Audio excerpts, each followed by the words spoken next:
So I think the universe is teaching all of us to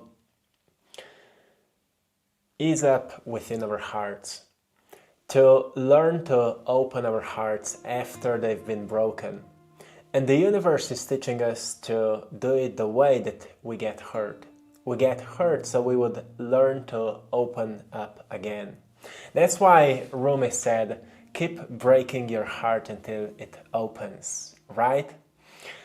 To our logical mind, it's not easy to understand because our ego is like, that person hurt me, so that person must suffer, or this shouldn't happen, so I will stay in this contracted state so this doesn't happen again. But this is not living, right? My friend, this is not living. So we are here to live. We are here to be free. We are here to be like birds. Play, be free, do what you love. That's why you're here. But because these lives can sometimes be a bit more chaotic, like yesterday we've talked about having these experiences where it feels like we've fallen and then we rise back up. Sometimes we go through hurts, right? So I want to share with you today 3 steps that can help you to forgive. And in my life, I've learned to forgive myself, I've learned to forgive others, I've learned to forgive people who are, doing bad things. Because I've learned that if I don't forgive them, I'm in prison because I judge them, I think about them, I feel bad because of them. And this doesn't help me to be free, to shine my light. It doesn't help me because I contract. Every time I feel bad, like I feel a negative state, people describe it as a bad state, it's a negative state. When I feel more negative state, I'm not so creative. If I'm not creative, I have nothing to share. I don't feel playful. I don't even feel I would like to play in my life. I would like to do something great. I don't feel like that. I feel like I need to suffer. I need to worry. I need to feel this way. And I need to judge them because it's their fault. That's how I feel if I don't forgive. And I know many people say, well, I can't forgive them because what they did, that truly shouldn't happen. It was a very dark thing. And I know, I feel you. I've talked with people who have been through like sexual abuses in their childhoods, and they've been through very dark things. But they've still chosen to forgive, and because they have decided if everything in this life happens for a reason, and this is very hard to accept, then also it means there's some kind of a reason life took me through this kind of experiences. And actually one person I talked with wrote a book because of that. And that book is helping now many, many people because people can resonate with it, people can relate with it. So the part of us that says, I will never forgive these people is ego. This is ego because it is our protective mechanism that wants to keep us safe so it will never happen again. But ego doesn't live in your heart. Ego is protecting your heart. So in order to truly go into your heart, you will need to let go for a moment of your shield. That's why when we're practicing forgiveness, when we're connecting with love, when we're connecting with divine, we find a sacred time in our day. We find a sacred space where we feel safe. We don't do it somewhere where there's a lot of danger. We firstly practice it somewhere where we feel safe, right? So you can sit with yourself and you can actually feel yourself, right?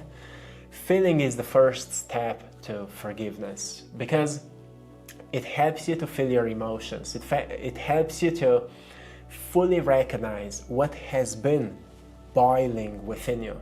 Yes, it was boiling, like a boiling water. There's an energy that felt like pain. Pain is suppressed potential. So when we suppress a potential, it turns into pain. Sometimes when we go through something very dark, there was actually a potential of spiritual activation, which is very hard to understand once again for ego, because we don't want to hurt. But there's a spiritual activation that happened. There's some form of purpose, like life's purpose, maybe, that happened. We've been through it because it actually activated some kind of a potential. But until we discover it, we feel like it shouldn't happen. So that's why people only later in their lives, they look back and they say, I'm so grateful it happened, because it truly activated something within me. So write in the comments if you've been through it and you've recognized purpose in it, in something dark, in something painful. Because you will be able to inspire those who are still looking for it. Now it's not to justify, yes, it's okay that it happened because, now I found my purpose. It's not to justify that this is okay that people are doing these things. It's not to tolerate these things. That's not what I'm saying. I'm saying that everything happens for a reason. And we shouldn't just jump to a conclusion, yeah, now I'm okay, because it doesn't happen like that. We firstly need to feel. Before we find that purpose, we need to deal with everything that was suppressed. So there's a lot of suppressed energy within us, especially with the, things we need to forgive. There's a lot of suppressed energy. So what will help you to release this suppressed energy is to feel it. There's a lot of science that says that the only way to real forgiveness is to release suppressed energy. So with that, you will also release a limiting belief that was formed back at that time. So feeling is really the secret of forgiveness. Firstly, feeling the energy. And how can you do it? Well, you can close your eyes. You can ask yourself, where in my body there is a stored energy? Where do I feel it? Does it have a shape? Does it have a color? Does it have some kind of a structure? And for a moment, just observe it. And when you're observing it, maybe memories will come up, and that's okay. So when it starts happening, start breathing into it deeply. Breathe in. And let your nervous system relax in that area of your body, and breathe out. And keep breathing in. And breathe out. And keep breathing in. And as you're breathing in, imagine breathing in awareness and care. And now you're holding space for you to be fully seen, to be fully heard, to be fully felt. And just breathing and breathe out. And observe yourself. Not everything may be released in one single practice, but when you feel it, there's almost like a somatic release from your muscles, from your nervous system that starts happening, and it may give you goosebumps, your body may start sweating, you may feel a bit dizzy. These are all natural signs that you are now releasing something, that your body is releasing a trauma. It's very powerful because now you're not just jumping around with all the suppressed energy. Now you went within. This is what it means to go within. Many times I say to you, hey, go within and know yourself. This is what it means. We are doing the work. So what is the second step then? Well, the second step will arise very naturally. It will be understanding. You will begin to understand what actually happened. So neuroscience explains these moments of trauma very interestingly. They say because our brain doesn't have information to make sense out of what happened, brain creates gaps of meaning. So then when we look back and we don't have a clear explanation of what happened, we make up stories. We make up stories based by what we know. And then when we are wiser and a bit older, when we go back into the suppressed energy, what happens, we see a memory again. We maybe feel how we felt back at that time, and this is actually a moment when release is happening. If we have a clear, safe space, we can really do this. So when it starts happening, sometimes we can get a third-person perspective, and we can notice that maybe it was not exactly how we've seen it. Maybe that person that hurt us was also hurt. And once again, it's not to justify that it's okay what happened, but we are forming now a bigger understanding. Maybe, or many times, people realize it was not my fault. It was not my fault, and that's when a lot of weight falls off people's shoulder. Like, it was not my fault. It was not my fault. So the second part of forgiveness is that we form a greater understanding of what happened. And many times people need to read something, or they need to watch some kind of information around it so they can form a bigger picture, why it happened, what's the psychological reason that these people were like that. So they begin to also form some kind of compassion towards those people who are still capable of doing such things, so they can understand them. And eventually some people feel driven to go into some help professions to actually help others to not do it, to help them heal. And the third part is to understand that you are not actually doing it for others, you're doing it for your own pace. There's some research that has been done that scientists have noticed that people who are forgiving daily to negativity, to critics, to their co-workers, they just tend to be more lucky. They feel more at peace, they feel more grateful, they feel like more positive things are happening to them. And I would say in my life, when I've started forgiving to others, I've started noticing that, firstly, I'm not so attached onto opinions of others. I don't care so much what people say, because I know those are just their thoughts.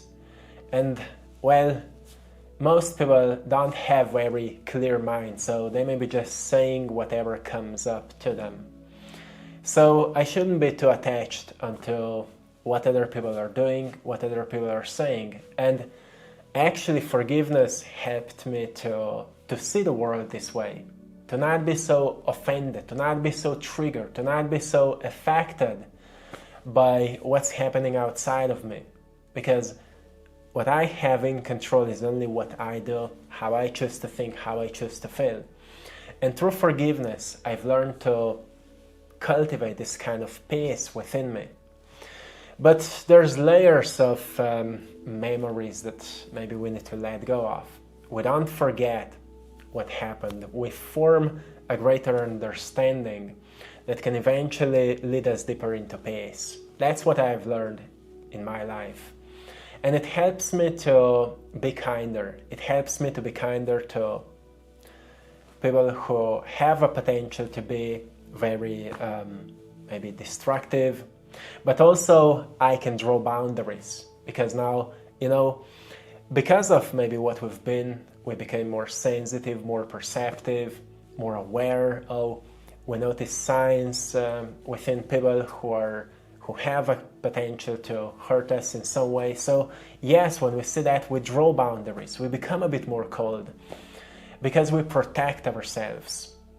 So it doesn't mean, when you forgive, you will let it happen again. It doesn't mean that. It just means you don't hold grudges anymore. You are not afraid of getting hurt. Because, once again, keep breaking your heart so it can open. One day, if you will be practicing opening your heart again and again and again, you will become so open that, your energy will create a change in your life. So you will start drawing to you kinder people. You will start drawing to you more loving people. You will start meeting more lucky opportunities. This will start happening to you if you will be forgiving. In my life, these days, I'm meeting so kind people, I'm meeting so loving people wherever I go. And my theory is, because every single day I am doing this kind of work, every single day I'm sharing love and kindness with the world. And also I try to be the most, kind and authentic person I can be in my life. So because I'm practicing being this, I'm also attracting this kind of people into my life. So practice forgiveness, my friend, because it will change you. Well, I hope you found a great value in today's video. And to anyone who would like to go deeper into this kind of teachings and be a part of a community who is healing and doing this work together, we've just created a brand new space where I've put together well-organized teachings for daily work, for daily activation, daily integration. There are guided meditations, there are lessons on letting go of old limiting beliefs, on shifting our identity into a new version of ourselves, on shifting our daily habits so our lives can become more supportive for this new life we're creating, and on and on and on. There's so much of value that I don't share anywhere else because I want to keep it organized. So if you would like to become a part of our inner circle, you can join on the link in the description. Come in, so many people will welcome you. So see you there. And also big thanks to every one of you for supporting my art. I'm also an artist, a painter, and you will find all of my paintings on AttractPassion.com. So check it out if any of it resonates with you. They're very symbolic and they're reminding us of the messages that I share with you every single day. So check it out, and my friend, till next time, one love.